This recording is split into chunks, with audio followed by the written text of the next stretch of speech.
যেভাবে দেশ ছেড়ে হিন্দুস্তান পালিয়েছে, বিএনপি কে বলতে চাই, জনতার কাতারে আসুন, না হলে আপনাদেরও পালিয়ে যেতে হবে দেশ ছেড়ে। ওই পুরাতন আওয়ামী লীগ আর নতুন বিএনপি যদি হিন্দুস্তানের সাথে কারসাজি করতে চায়, তলে তলে গোপন বৈঠক করতে চায়, বাংলাদেশের জনগণ আর নতুন করে স্বৈরাচার চাঁদাবাজকে মেনে নেবে না ইনশাআল্লাহ। 5ই আগস্ট বাংলার জনগণ জানিয়ে দিয়েছে, বাংলার মাটিতে হিন্দুস্তানের আধিপত্যবাদ এবং আগ্রাসন চলবে না ইনশাআল্লাহ। প্রভু হিসাবে আমরা হিন্দুস্তানকে মানি না, আমাদের প্রভুর নাম মহান রব্বুল আলামিন আল্লাহ।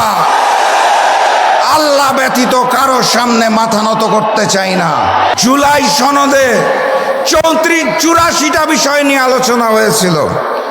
84টা সংস্কার প্রস্তাবে 19টার মধ্যে নোট অফ ডিসেন্ট দিয়েছে বিএনপি, অর্থাৎ 25% বিষয়ে তাদের নোট অফ ডিসেন্ট।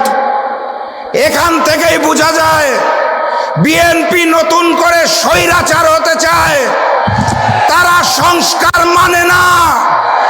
যারা নতুন বাংলাদেশের সংস্কার মানে না, তাদেরকে আমরা লাল কার্ড দেখাবো ইনশাআল্লাহ। গতকাল স্বাধীন কমিশন পিলখানা গণহত্যার রিপোর্ট দিয়েছে, আপনারা জানেন।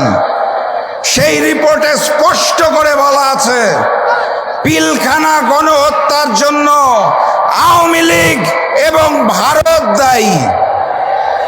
আমার রিপোর্টটা দেখে ভালো লেগেছে, কারণ পিলখানা গণহত্যার পর সর্বপ্রথম আমার মরহুম পিতা শফিউল আলম প্রধান বলেছিলেন, এটা বিডিআর বিদ্রোহ নয়, এটা পরিকল্পিত ঘটনা এবং এর পিছনে ভারত রয়েছে, শেখ হাসিনা রয়েছে। সেটা গতকাল প্রমাণ হয়েছে। আরেকটা ছোট্ট ঘটনা বলতে চাই। 2 বছর আগে পিলখানা গণহত্যা দিবস উপলক্ষে আমরা একটি আলোচনা সভার আয়োজন করেছিলাম। তখন আমাদের দল জাগপা 12 দলীয় জোটে ছিল। প্রধান অতিথি হিসেবে এসেছিলেন বিএনপির একজন স্থায়ী কমিটির সদস্য।